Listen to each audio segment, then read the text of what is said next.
Well, you know when you review this stuff, you got to make sure it makes sense, to you. Um, the multiple choice and whatever else makes sense. So, reviewing for the final, this should be your goal. All right, getting back to this, when we do Lewis structures like this, Lewis structures are, the basis for the valence bond theory we're looking at. And so this is kind of Lewis structures, hybrid, et cetera, as valence bond. Although hybrid's a little bit more tricky. The hybrid on benzene is a lot easier. Everything's sp2, the p orbitals will line up. They just form a ring of overlapping p orbitals. So that's not too bad. For some of the others, similar. This is all valence bond theory. Valence bond is sp2 overlap of atomic orbitals, pp overlap of atomic orbitals. This is the typical way people write benzene. They write it with a circle in the center indicating the delocalized electrons around the ring. Now, molecular orbital theory is different. In molecular orbital theory, what you do is you combine the atomic orbitals to form new orbitals called molecular orbitals. And so when we combine them, we're combining these, let's say we're combining the p orbitals here. So these are the atomic orbitals. And when you combine the p orbitals here, there are two ways of doing it. We call this, what did we call this? When we combine the orbitals? No, a molecular orbital theory does what to atomic orbitals? Delocalization. Well, you come up with delocalized orbitals naturally, but rather than overlapping atomic orbitals, we do what to the atomic orbitals? LCAO. LCAO. LCAO is a linear combination of atomic orbitals. Linear combination is we get all the positive amplitudes line up and negative amplitudes line up, and then we generate a bonding molecular orbital. And so we take these 6 atomic orbitals and we make one bonding orbital that you see over there. But that's the pi bonding orbital. But then we can do this. The other combination is alternating, positive, negative, etc. And then we come up with the anti-bonding because positive and negative don't combine. And if you look at the lobes there, take a look at the anti-bonding orbital there. And if you look at the lobes here, they look like they're repelling each other.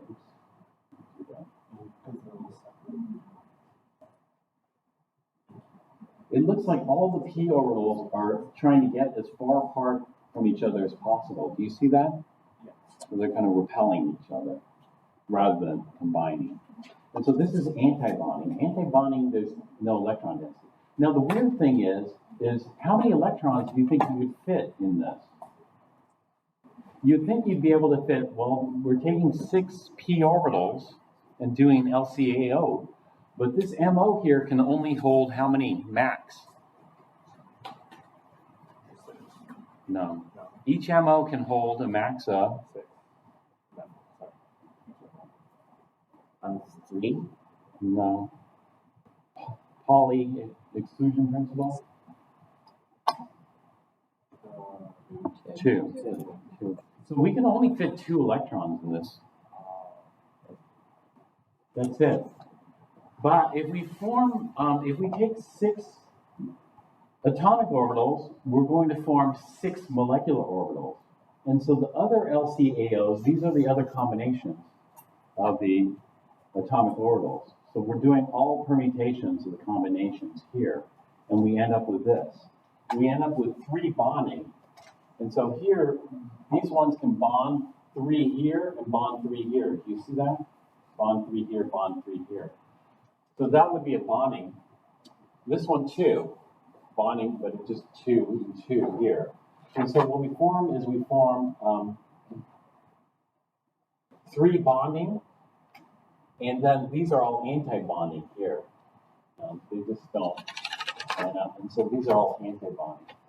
We have a lone negative, so it's not going over that. Oh, this looks like you can bond here, here. But anyway, we end up with those. We're not going to do something like benzene. Benzene is too complicated for us. And so we're not going to memorize these molecular orbitals, but this would be the molecular orbitals for benzene. Now, when we look at the P, there are 3 pi bonds in benzene, so that's 6 electrons. So these are the double bonding electrons. And so these 6 electrons are going to fill the bonding MOs. We have no anti-bonding electrons.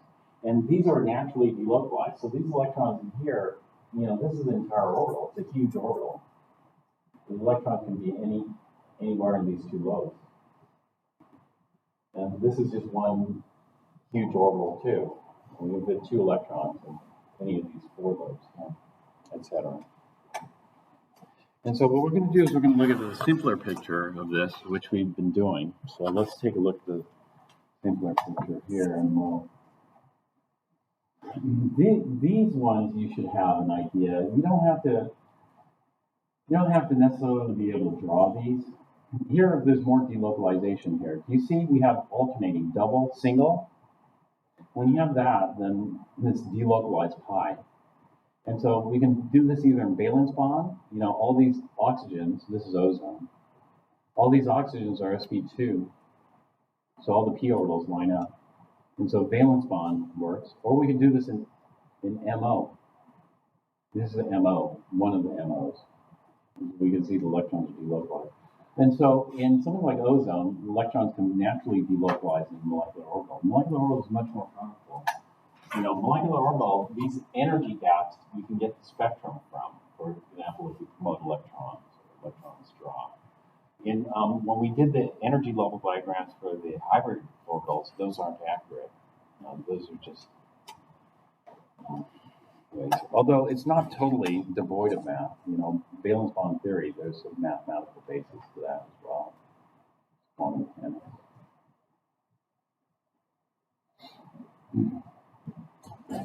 This is a weird one here. What would you suspect the hybridization on nitrogen is? sp2. This top oxygen. sp2. These 2 bottom oxygens, sp3. But if we were to hybridize these ones on the bottom as sp2, then we could totally have a delocalized pi bonding network. And so even though for valence bond, what we do is we just pick one of these and then analyze it. But if we take it a step higher, then what we've got to do is we've got to do the hybrid. The hybrid's actually, it would be more sp2 on each oxygen. And then the extra pair of electrons goes in the p orbital here. And all the p orbitals are going to line up. And then we can have it help delocalize the p orbital electrons there. And so that's something that's weird that can happen.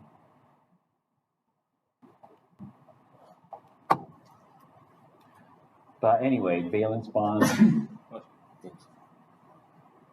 This is nitrate. This is the MO. And so we look at the MOs here for this. It's totally delocalized. All bonds are the same. The electron density is distributed evenly.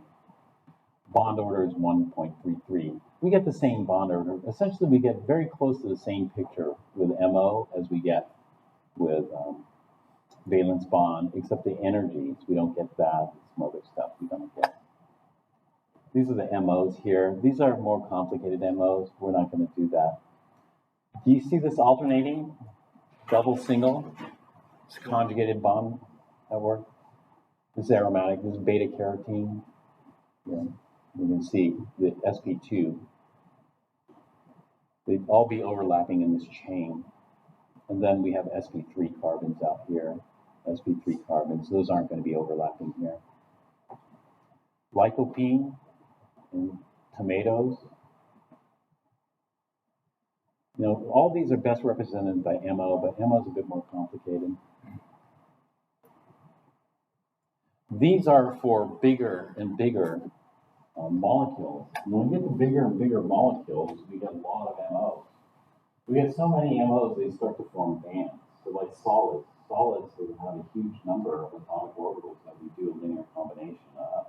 And so we'll have a huge number of bonding and anti-bonding. In metals, for example, in metals, what we call the bonding ones, the conduction band and the anti-bonding ones, the valence band. Not always, but you know, it's typical. It depends on what the MO looks like. Metals, we'll talk about in Chem 1B. And that's called band theory. All right, so what we're looking at, I guess I thought I was going to the beginning, but these are the advanced ones. We're not going to look at the advanced MOs. It's too much. But we're going to look at the simplest ones. The simplest MOs are the diatomics. So let's take a look at the diatomics. These are them here.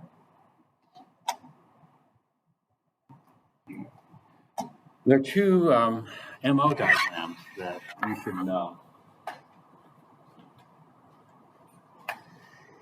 And I went through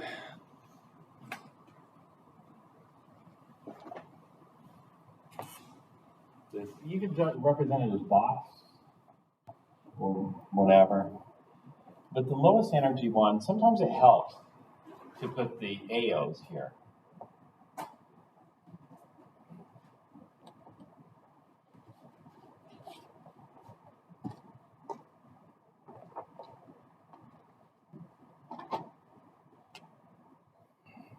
So if we take the two, we're going to go with the 2s here.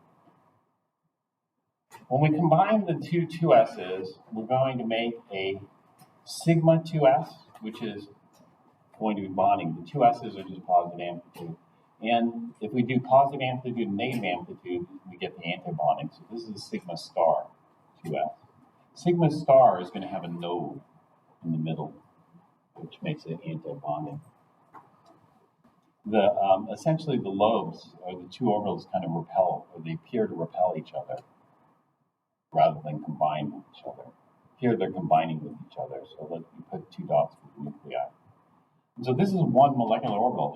How many electrons does one molecular orbital hold? 2.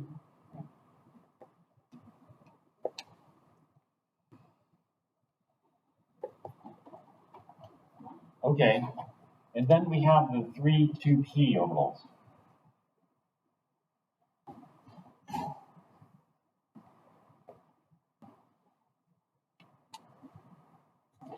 So what I'll do is I'm going to draw the anti-bonding like this, maybe.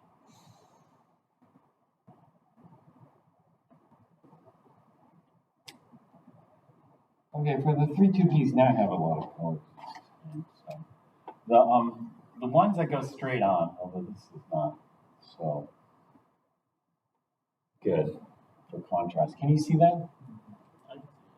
I can barely see it, but I can see it. Okay, the 2 orbitals are coming head on each other. And so we're going to get a sigma type overlap and straight on. Make this a little bit clearer.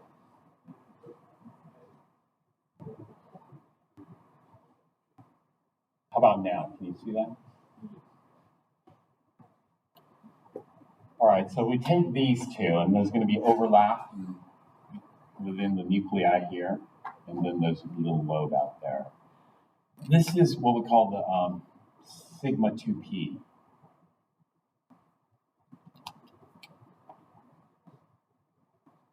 So it's a sigma formed from combining these 2p orbitals here, like that. If we form a sigma 2p, we're also going to form a sigma star 2p up here. The sigma star 2p is when the lobes don't want to interact with each other, so they're trying to stay away from each other as far as possible. So there's going to be a node here. This is going to be anti-bonding. Okay. And so we'll call this sigma star. Star represents anti-bonding, 2p. So the next orbital that we'll look at, hopefully this is a little darker, we'll be combining two like this. Okay, we aren't going to have the direct internuclear electron density. So these are going to be a little higher in energy. They aren't as stable, strongly bonded. And so we're going to have an orbital that looks like this.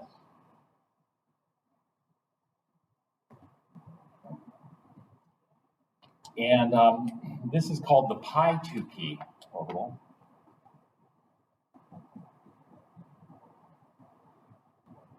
And then if we form a bonding, we'll also form an anti-bonding. The anti-bonding is going to go up about the same amount this goes down. Well, actually, it should go up exactly the same amount this goes down.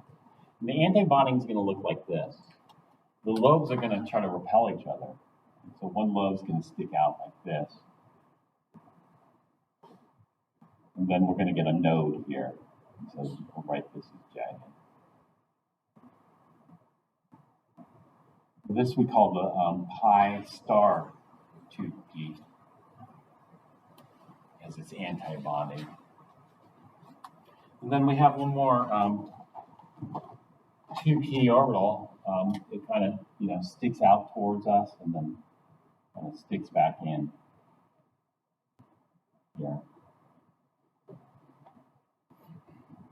Maybe I'll put it a little bit more in profile here.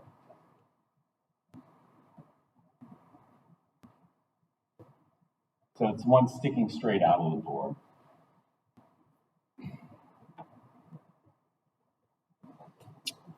And so that one's going to look exactly like this one, the pink one, except it's rotated 90 degrees.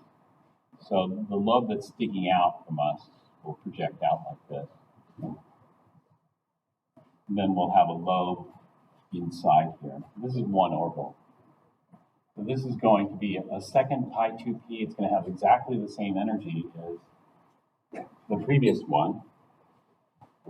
The only difference is it's rotated 90 degrees. And then up here we'll have a pi star 2p as well. The pi star 2p, the lobes are going to try to repel each other. So one lobe's going to stick out like this, and another lobe's going to stick in. And one lobe's going to stick out like this, and one lobe's going to stick in, and then we're going to have a node between there. This is the other pi star 2p.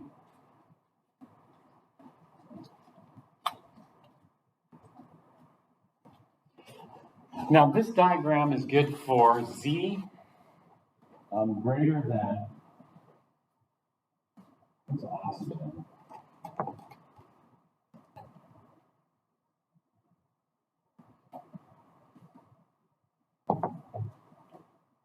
This one's good for oxygen, nitrogen, and fluorine, and neon.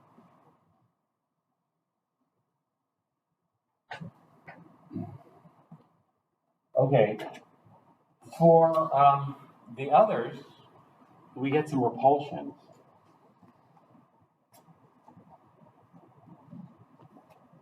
And I wrote this down last time. They occupy the same space. So with a higher Z, it contracts the sigma 2s and the sigma 2p, so they don't interfere as much with each other. But with the lower Z, the sigma 2s is more penetrating than the sigma 2p. However, the lower Z doesn't pull the orbitals in as much. And so when we have the lower Z, it looks different. And so this would be, oops, what am I doing? Sorry, I got this backwards here. Oxygen here. Oxygen, fluorine, neon. Over here, we're going to have nitrogen and lower. And so everything up to nitrogen, including nitrogen. And so the diagram looks a little different. And so we'll have sigma 2s followed by sigma star 2s. And then we're going to have the two pi's, the pi 2p, pi 2p. Sometimes we can label them like pi 2p x, pi 2p y, something, or pi 2p z. I usually go z, y, and z. And then we'll have the sigma 2p x, and then the pi star, and the sigma star. And so basically what happened was this. They occupy the same space, so what that does, that does is this. This is a diagram here. It bumps this up in energy to here because of repulsions.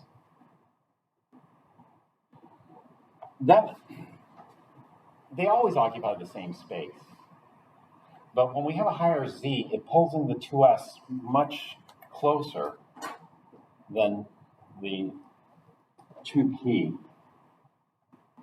And so when we look at the space,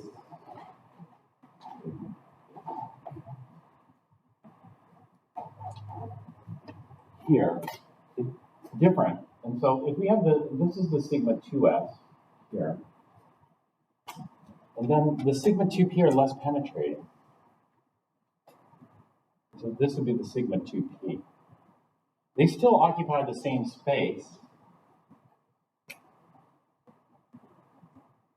However, there's less conflict.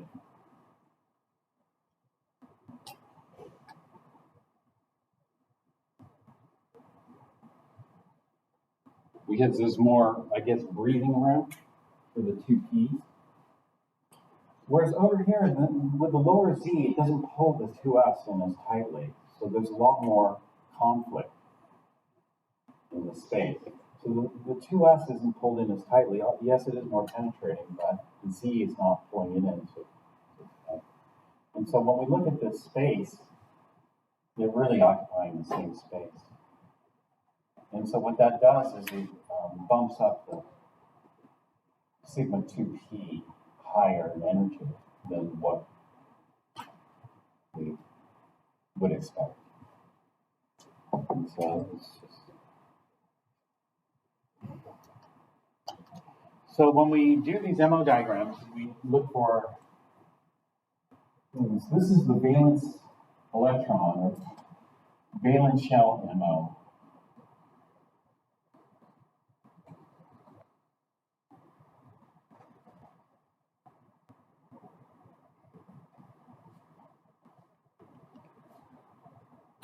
The two things that we look for are bond order and magnetic properties. And so let's do, these are for diatomics. And these are homonuclear diatomics, or homoatomic diatomics. That is like Li2. How many valence electrons does lithium have? 1. And so it gives us a total of 2 electrons, total valence. One from this lithium, the other from the other lithium. And then we could put the AOs in there. Some people put the AOs and they'll say, okay, here's a lithium, there's a lithium. We have 1 electron here, 1 electron here. So if I have, well, actually, am I using the right? No, I'm not using the right one. For lithium, I should be using the lower Z. And so what some people do is they'll put in, okay, I have a 2s here, 1 lithium and 2s. These are the AOs. And this is 1 lithium, and this is the other lithium. And then in the middle, I have the MOs. The MOs are going to be for the lithium, dilithium molecule. Dilithium, maybe that's where it came from. But anyway, going back to here, lithium has 1 electron. This lithium has 1 electron. Now, Li2 is going to have a total of 2 electrons. So we'll take this electron, put it here, and then we've got to flip this electron, or here, so we pair it like that. And so lithium, Li2, has 2 electrons in the sigma 2s. orbital here. So we have 2 electrons in the sigma 2s. So it's going to form a molecule that looks like that.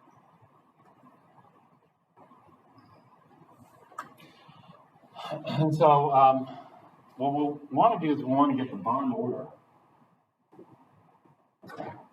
The bond order is equal to the number of bonding electrons plus, not plus, minus the number of anti-bonding electrons. So the bonding electrons help hold the nuclei together. The anti-bonding electrons pretty much cancel that out. And so for every bonding electron that's going to help hold it, if I have an anti-bonding, it's going to cancel it. And so there's no bond, divided by 2. So we already did this for first shell, now we're doing it for second shell. And then the magnetic properties are going to be diamagnetic, which is all paired, versus paramagnetic, which is unpaired electrons. And so Li2 molecule will be diamagnetic and it will have a bond order of 1. So essentially it's going to look like this. It's going to be lithium, single bond to lithium. This picture looks very similar to BD. If we look at valence bond, we'll have a 2s with 1 electron overlapping with a 2s with 1 electron. So in MO, the difference is for MO, this is BB, 2 overlapping. In MO, we have 1 orbital. And it's called the sigma 2s orbital. And the sigma 2s orbital is going to have 2 electrons in it. And so when we compare the two, is there a huge difference? I mean, it kind of looks like this in both, doesn't it? Well, when we do the electron cloud, let's do the electron cloud here. When we do the electron cloud, there's going to be increased overlap region here in the internuclear region. And there's going to be some cloud density here. When we do the electron cloud here, looks the same, doesn't it? Pretty close to the same. And so this is the advantage of valence bond. We could do complicated. Do you want to do benzene using MO theory? Do you want to memorize those orbitals? No, it's much, much easier to do valence bond. Although the picture isn't totally accurate, but it's much easier. And then it's accurate enough to do some stuff with it. Here, do we really need to do MO? We get the same result. Single bond, diamagnetic. Single bond, diamagnetic. We got the same result. But if we want to do spectroscopy, then for sure we want to do this because we can promote the electrons to higher energy levels. The valence bond, it wouldn't quite work like that because what we have next, the 2 P's, and the S, etc. All right, so what we're going to do is we're going to take a look at these and just go through these here.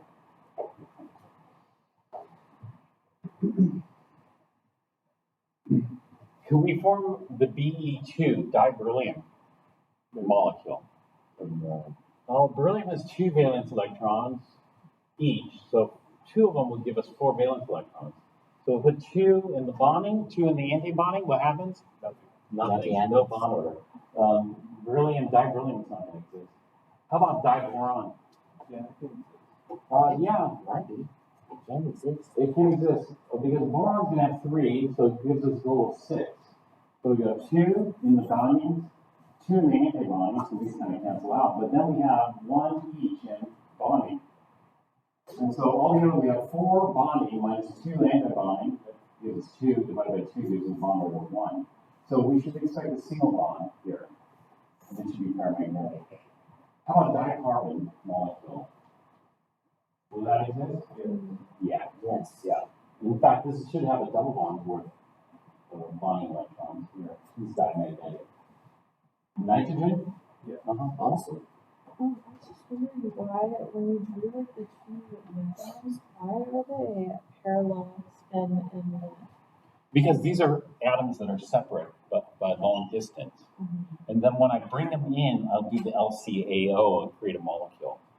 And so here I have a lone lithium atom out in space over there. And And here I have a lone lithium atom out in space over here. And when I bring him in, there are two ways of visualizing what happens when I bring him in. When I bring him in closer, valence bond says the two s orbitals overlap. So this s orbital is going to overlap with this. And so one of them has to flip when I bring him in. And so I just flipped one of them, this one. Doesn't matter, I could flip the other one too. But one of them has to flip. If I'm going to overlap them. If I don't overlap them, then it doesn't matter. You know, and so they're separate. And so what we're doing is we're taking a lithium atom way out here and a lithium atom way out here, in the 2s, and then bringing them together. I have two choices, valence bond or MO. And so I'm showing both. Doesn't it cost energy to Yeah. Yeah, it costs energy to flip the spin, but the thing is how does it know it's right side up and how does it know it's upside down? Let's say this is up, and then all of a sudden this is rotating in space. And in the next instant of time, it's here. In the next instant of time, it's here.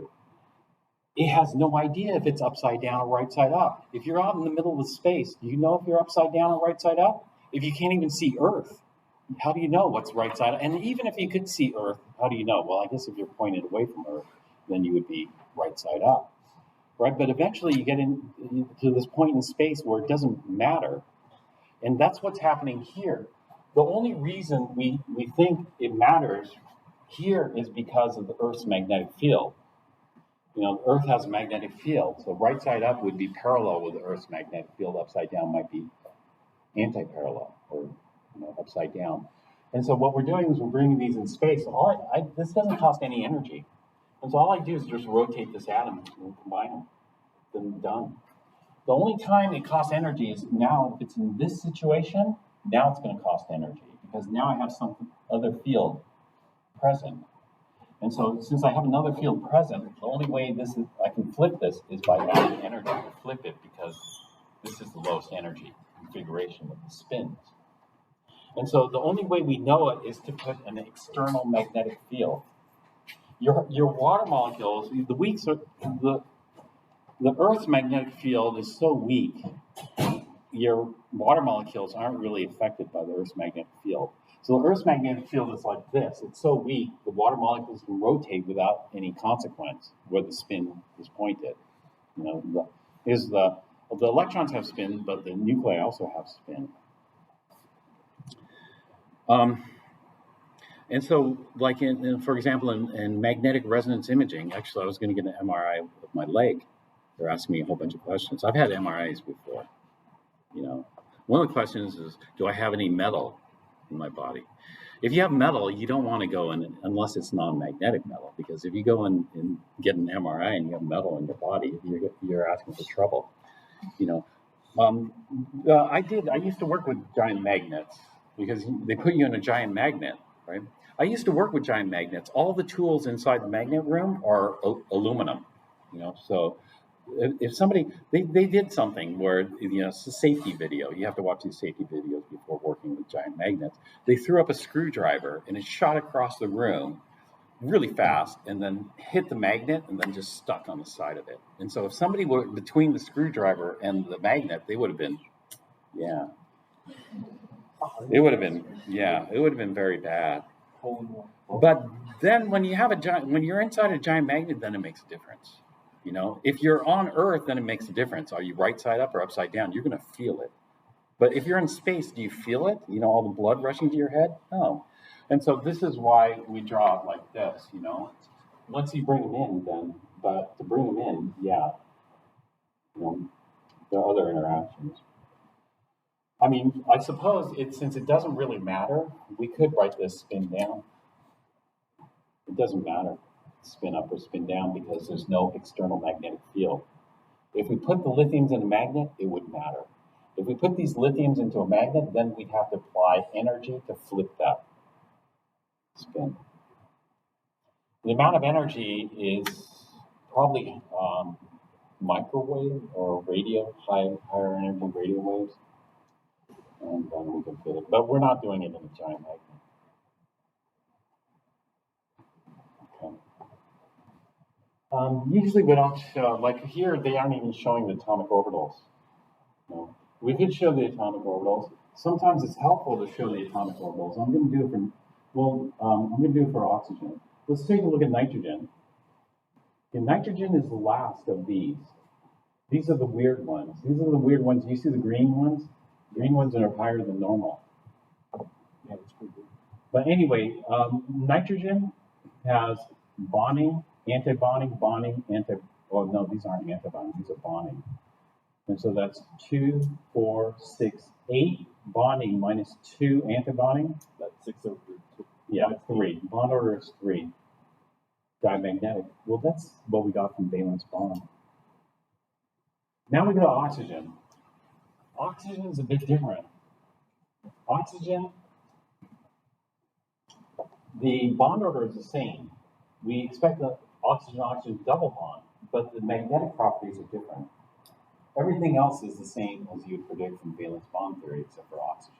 So let's take a look at oxygen, because oxygen is a little bit weird. The valence bond picture, we have sp2 oxygens.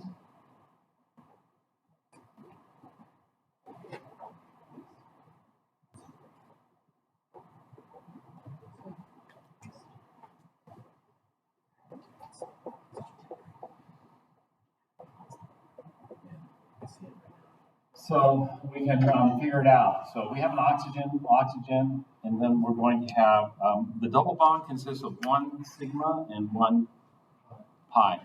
So we'll do the sigma bonds like this. This will be sp2 sigma. And then we have these 2 lone pairs sticking out in sp2 orbitals as well, like that. So we have some electron here, pair here, pair here, pair here, pair here. And then we have our pp pi bond, which is, I'm drawing a side view for this so we can see the pp pi bond like this.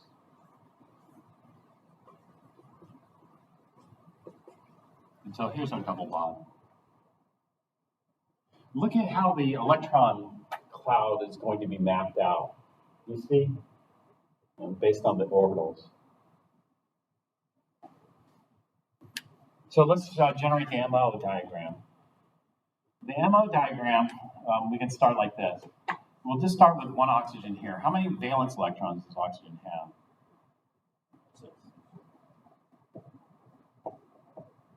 6.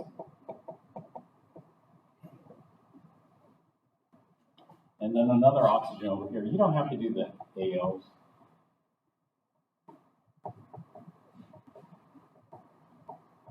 I'll do it then.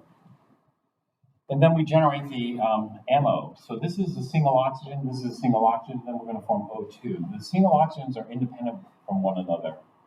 And so the spins are going to have to flip, but we're not going to worry about it. This is a normal diagram. A normal diagram is going to be like this. It's going to be symmetric. And so we're going to have our sigma 2s, followed by our sigma star 2s, and then we're going to have our sigma 2p, followed by our 2 pi 2p's, followed by our pi star 2p's, should be symmetric, followed by our sigma star 2p. And so this is normal. The other one was distorted. O2 is going to have 6 plus 6 is going to give us how many total valence electrons? 12 electrons. And then we'll just fill it. 2 in the sigma 2s. Okay. We'll go ahead and do that here.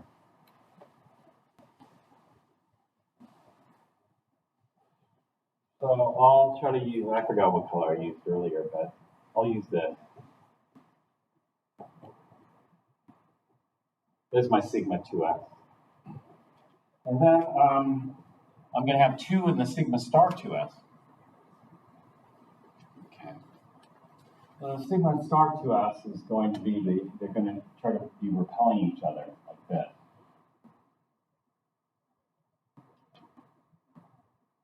And then in the sigma star 2s, I'll put 2. We'll put 1 here and 1 there. Spread out. Is there any bonding interaction here?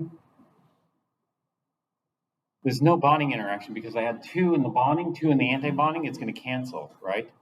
So no bonding interaction yet. Okay, and then I'm going to put 2 in the what? Okay, 2 in the sigma 2p.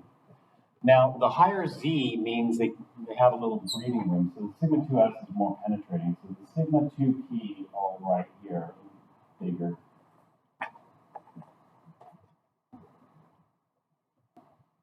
My sigma 2p, and I have 2 electrons in there.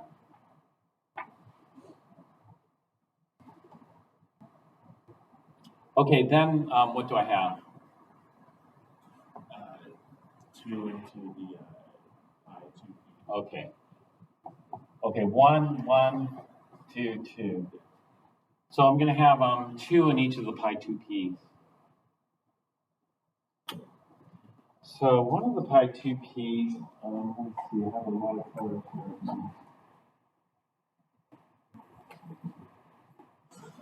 Will be like this. These are dry. Yeah.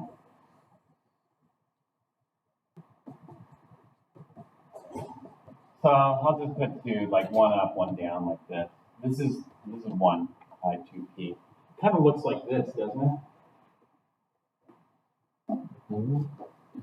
Okay, then we have 2 in the other pi 2p. The 2 in the other pi 2p, we're going to rotate it. And so it's going to project out of the board. So I'll take these and then rotate it out. And so I'm going to have 1 lobe kind of sticking out. And then 1 lobe going back in. I'll just put both in here. You know, we don't know exactly what the electrons are. Just put them both there. These are bonding. That's good.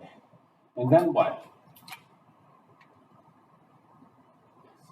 Pi star 2. Yeah, so far, what do I have? I have 2 in the anti-bonding, and then 2, 4, 6, 8 in the anti-bonding. I mean, in the bonding. And so it's 10. That's a pretty strong bond. And then we have 1 for each pi star 2. Yeah, 1 for each pi star 2p. So let's do the brown pi star 2p. The brown pi star 2p is going to cancel out the brown pi 2p. Do you see this? This is anti-bonding. And this anti-bonding one, unfortunately, is going to cancel out that bonding one. Here.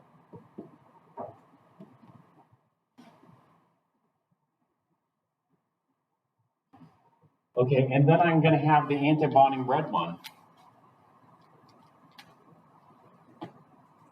The anti-bonding red one, the lobes are repelling each other. They aren't kind of overlapping each other. And so this anti-bonding red one is going to cancel out the bonding red one. And so end result is we're only going to have a net 4 electrons in bonding. A net 4 electrons is a double bond. And so we get the same bond order. The difference is how the electron cloud is distributed.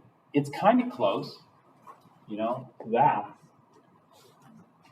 But we have 2 orbitals with single electrons, meaning it's going to be paramagnetic. I'm not going to ask you to draw this. So don't worry about drawing it. But if we did the electron cloud, I mean, it kind of comes out similar to that a little bit, but not really. Professor, much more artistic than I am. Well, it's a bit Okay, then we go to fluorine.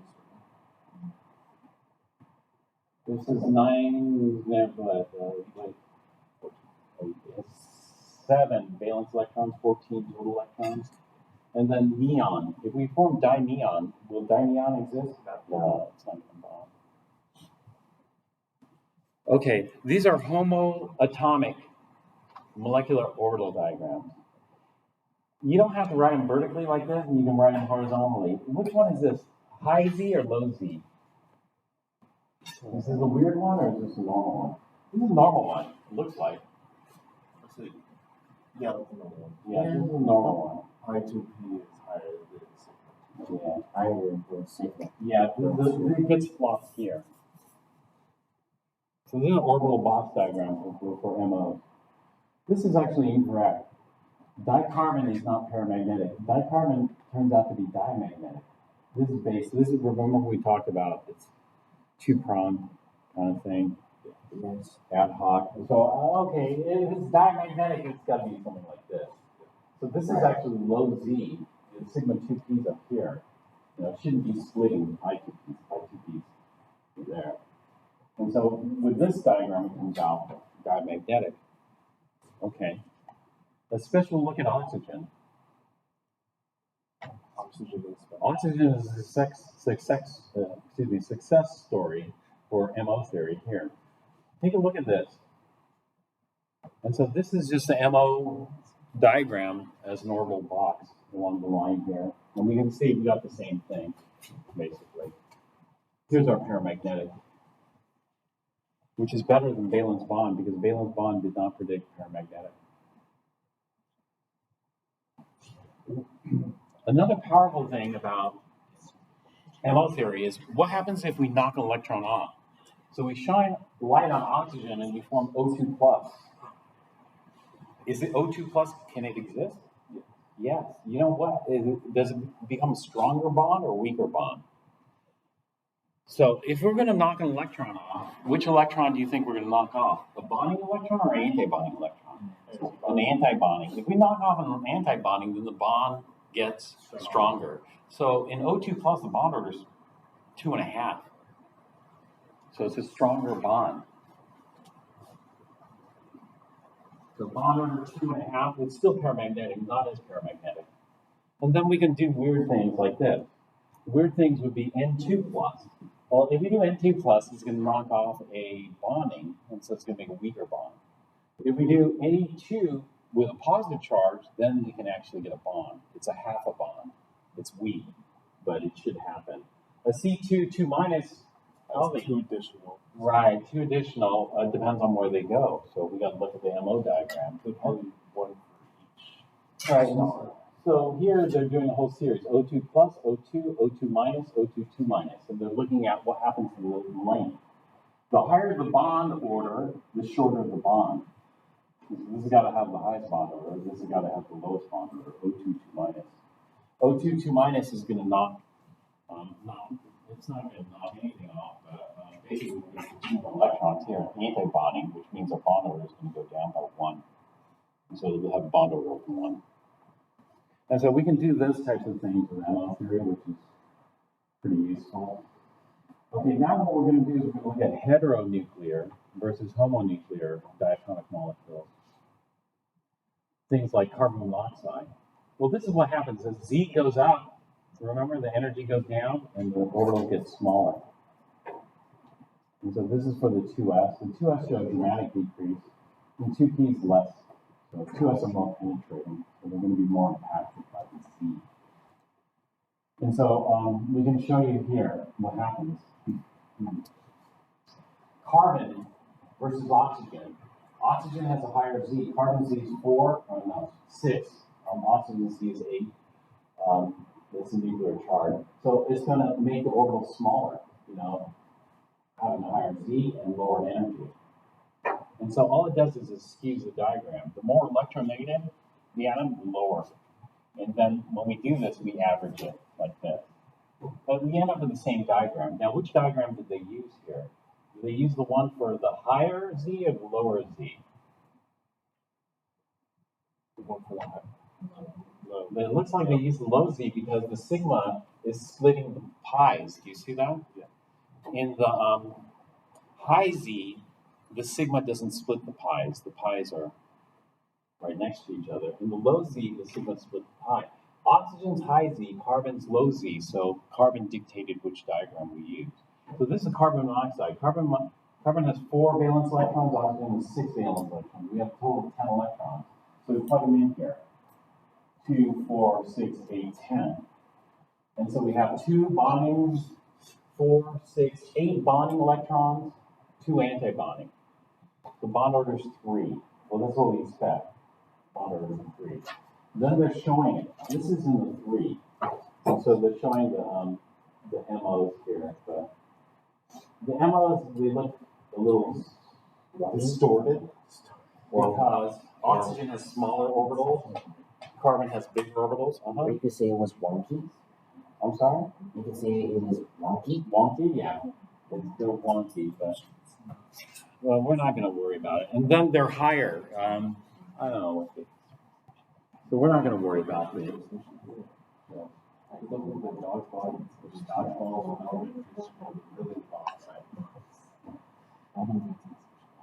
We could do cyanide, etc.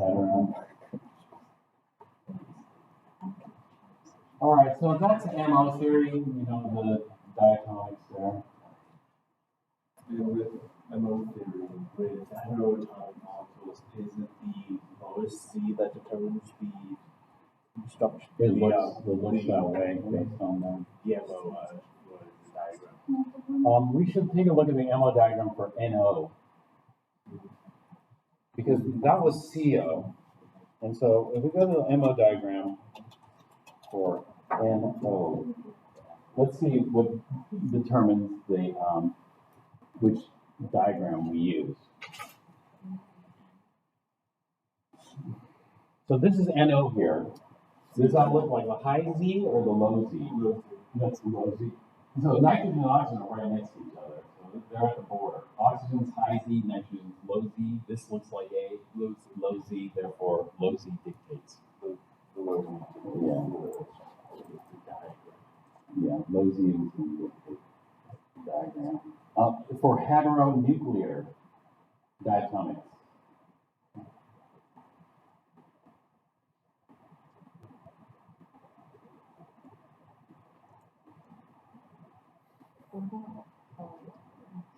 We're not going to do polyatomics. Too much headache. Actually, your book used to do polyatomics. They had 3 carbon atom ones. Actually, they do. You know, benzene, they didn't show the sigmas. They only showed the pi's.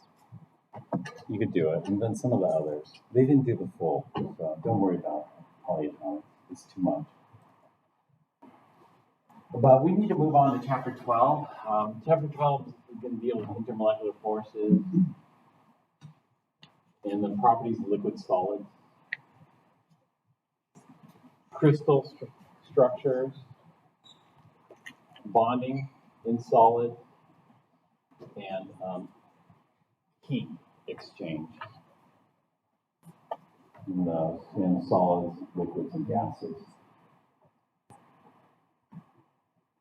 Do you see 3 states of matter here? Yeah. Solid, liquid. Cloud is liquid. Cloud's liquid? Is cloud another state, the 5th state of matter? I wonder if clouds are liquids. Clouds are Definitely not gas. liquids. Yeah. Maybe. Liquid or solid, maybe. Yeah. I'll just go ahead and say that clouds are just liquids, but in gas form. Change my mind. Liquids and gas. That's a new Liquids and gas. Water vapor.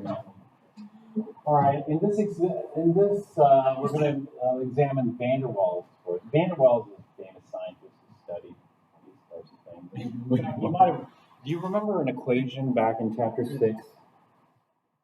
Same guy. What was that equation? The van der Waals equation, chapter 6.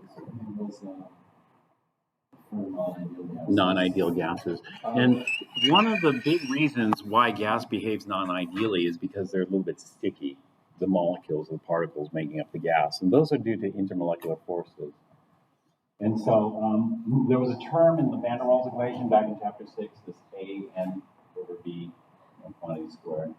That was due to, A was the factor. The bigger the A, the stickier the particle.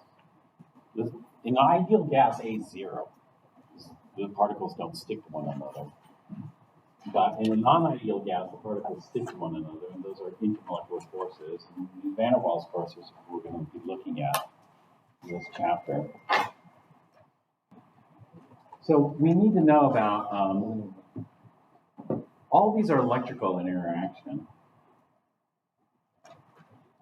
And so we're going to look at the types of intermolecular forces. Do you guys remember the types of intermolecular forces?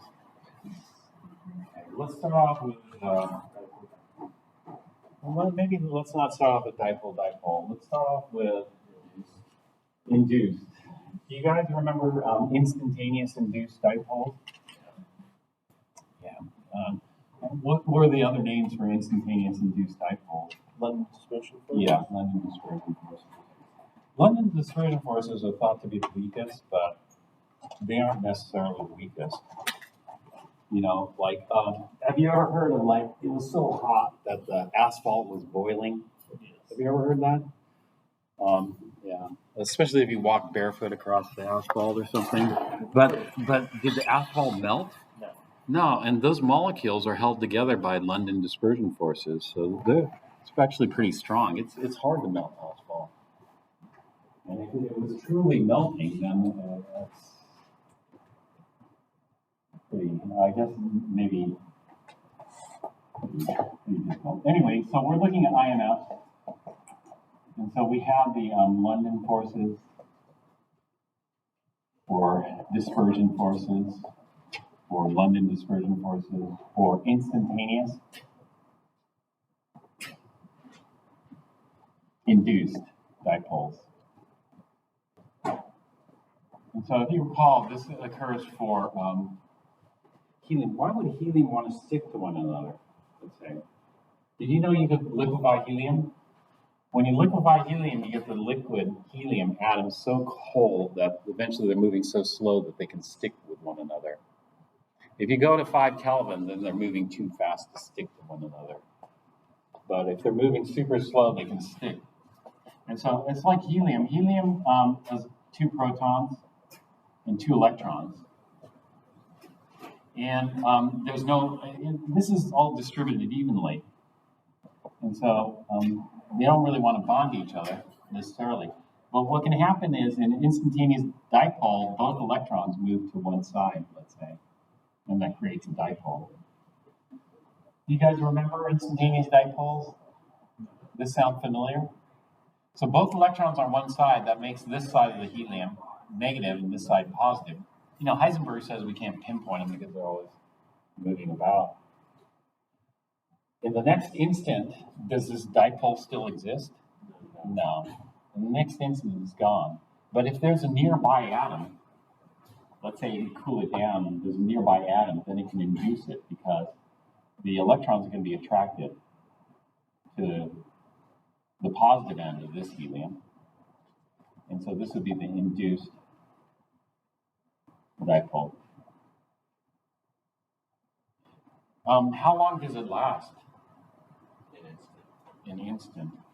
And it's gone. And so there's some simulations that kind of model this. And so what happens is in one instance it's there, the next instance is gone. But overall, it provides a net attraction. And so it doesn't last very long, but it lasts long enough to attract them. Net attraction. Okay, now what we have to talk about is this.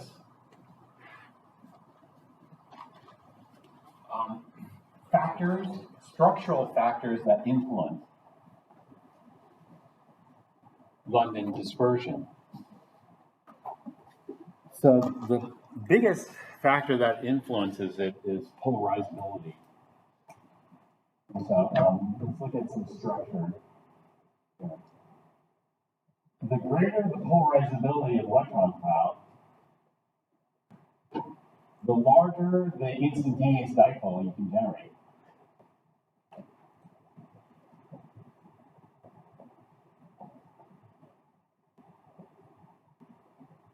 And therefore, the stronger the London forces. And so, helium, you have to cool this down to 4 Kelvin. But for other molecules, you don't have to get them nearly as cold. And so if we go to, let's say, xenon, xenon's much easier to liquefy.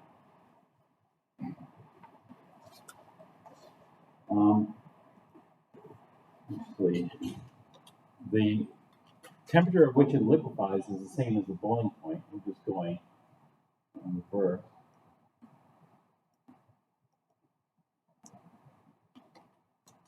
Xenon, it's kind of rare. Yeah. Minus 162, 1 Fahrenheit, minus 108. What would that be, Kelvin? 73. 381. Yeah. Anyway, xenon's much more polarizable. Why? Because how many electrons does xenon have? 54. 54 electrons. If you have, and although you know there are a bunch of shells and clouds, but essentially you got 54 electrons, it's much more polarizable, and therefore the London forces are going to be much stronger. So your book does this.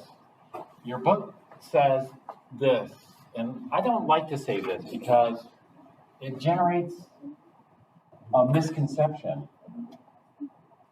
Your book, rather than saying this, this is what I like to say. I like to say that the greater the number of electrons, the more polarizable. So the more electrons you have, the more polarizable it's going to be. But the book likes to say the higher the molar mass, the more polarizable. I don't particularly like this because some people think it's heavier. And since it's heavier, it's going to have stronger attractions than something that's lighter. So they're factoring gravity in here. We don't factor in gravity in here. And so what they're using it, molar mass as a proxy for electrons. The greater the molar mass, obviously, you got to have more electrons. Whichever you use, it doesn't matter to me. You could use the book in terms of molar mass, or you could use just the number of electrons. And polarizability is directly related to electrons. So your book sets up tables, like, so let me show you. When they do comparisons, they set up tables of molar mass rather than the number of electrons. And so it gets a little bit confusing because it would be easier to compare some of these based on number of electrons rather than molar mass. So it's all right. And then we can see the polarizability is related to the molar mass pretty well, not perfectly. Look at this one, 7090, molar mass 46.1. So this one goes down to 4410, but the polarizability goes up. What's going on there? So we can't use molar mass. So instead of using molar mass, I look at number of electrons and then shape. Shape being surface area. The more surface area we have, the better. And so shape.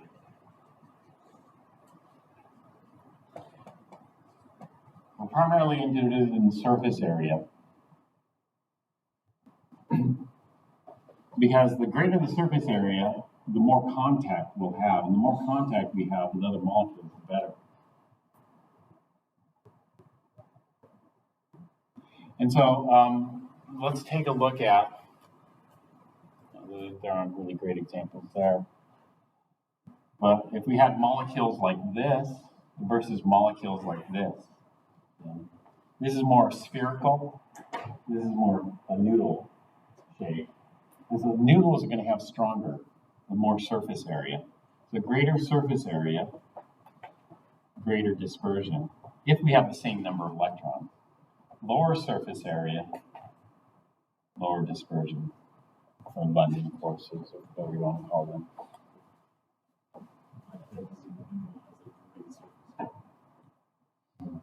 You would say benzene frisbee, because that's, when you think of benzene, you think of frisbee or some disc or something like that. Yeah, I was thinking of like a full benzene chain. Yeah, you could link them. That would be pretty interesting. It'd be very wide. All right, so some examples of using the number of electrons and shape. Let's take a look for London forces.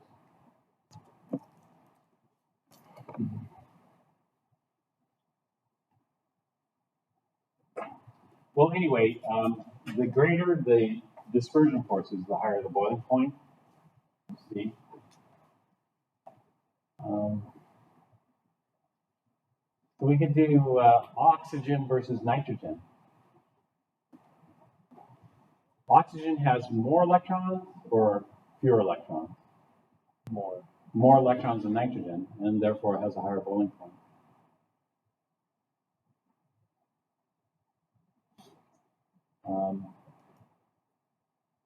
Really great ones here. I'd have to look in the homework. All right, it turns out that all these are non-polar here. These are all tetrahedral. So if we look at methane non-polar, this is called silane. Methane, silane, germane, stannate.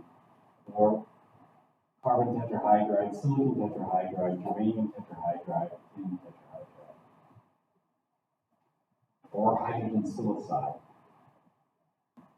Or hydrogen germanide, or hydrogen stannite. Those are different ways to name this. But anyways, all these are tetrahedral non-polar. And you see the one with most electrons? Yeah. Has the highest boiling point, as expected. A couple of outliers of that. Right.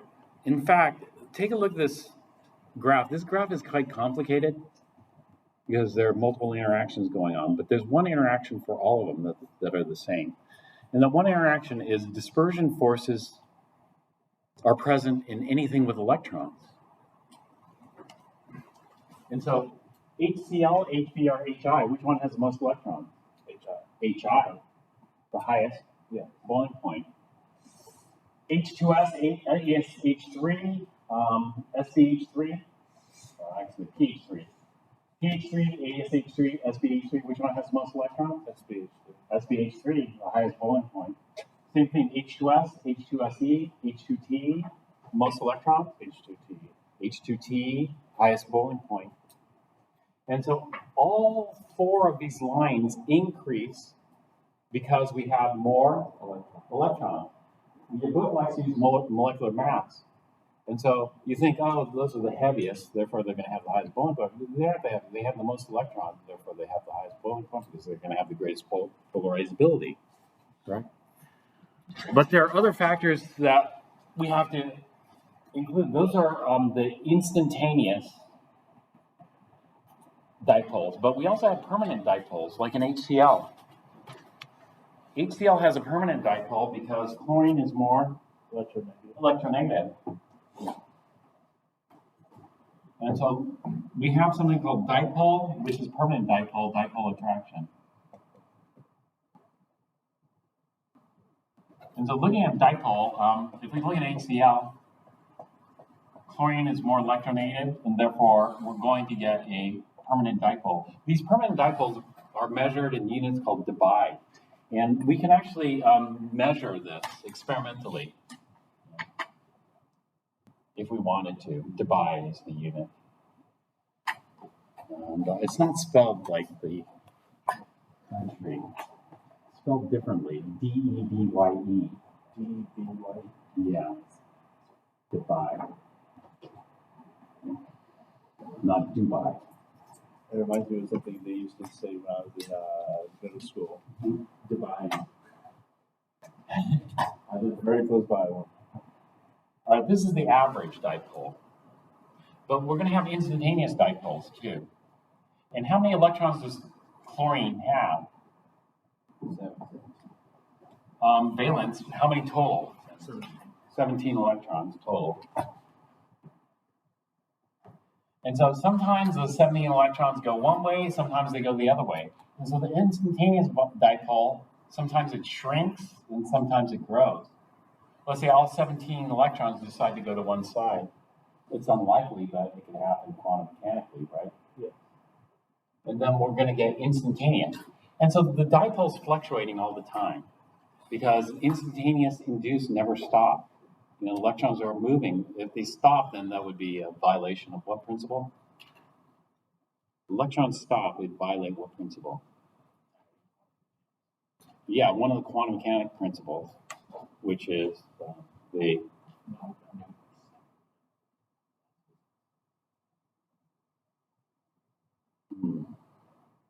if the electrons stop, then we'd be able to pinpoint the electron's position, which would be a violation of. Or actually, there's a famous chemist on a TV series who made really nice meth crystals. Yeah, Heisenberg and the certain principle. But that was, you know, I don't know why he named himself after Heisenberg. Because Heisenberg, we think of the uncertainty principle. Maybe that was it, you know. It was uncertainty, you know, you can't tell or pinpoint his exact job. And, I mean, well, something. Anyway, if we go to HI, iodine is a lot less electronegative. Since iodine is a lot less electronegative, the dipole is going to be a lot smaller, the delta plus and delta minus. And so here we're going to have a much smaller delta plus, delta minus. But this is the average. Of course, the electrons are always moving around. And as they're moving around, they're going to create instantaneous dipoles. And these instantaneous dipoles, well, it depends. How many electrons does iodine have?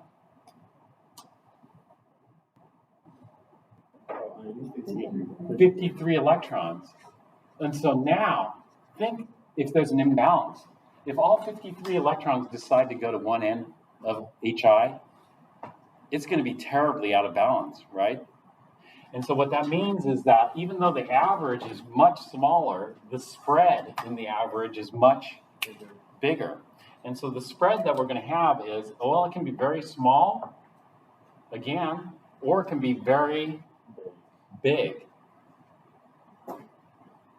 if things get out of whack. And so if we look at instantaneous, the instantaneous are huge. So what we do is we look at the average dipole-dipole attraction, and we can calculate it. But when we look at the dipole-dipole attraction for HCl is much stronger. And so if we look at the dipole-dipole attraction for HCl is much stronger. If HCl has a much stronger dipole-dipole attraction, we expect it to have a higher boiling point, higher melting point, etc. But when we look at the instantaneous dipole, then which one has a much bigger instantaneous dipole? HI. So when we look at London, HI is much stronger. And therefore, we have a conflict. So dipole-dipole tells us HCl should have a higher boiling point. London dispersion tells us HI should have a higher boiling point. And we're not going to do quantum mechanical calculations to determine it. Instead, we're just going to look at what does the experiment tell us. Which one has a higher boiling point, HI or HCl? HI has a higher boiling point than HCl. So which one is dominant? Yeah, these ones. At least for this series, London wins. So London, everybody treats London as weak. You know, everybody says London forces are the weakest because it goes London, dipole, and the strongest, hydrogen bond. And so everybody thinks that London, weakest, dipole, medium, hydrogen bonding, strongest. In general, that's good because they add a little restriction. And the little restriction is for small molecules. Yeah. But here, no. London, in fact, this is what gives these four lines the trend up. dipole does not dominate here. London dominates here. Except for hydrogen bonding, which we'll talk about next time. So we'll stop here. I'll some stuff, but I'd like to collect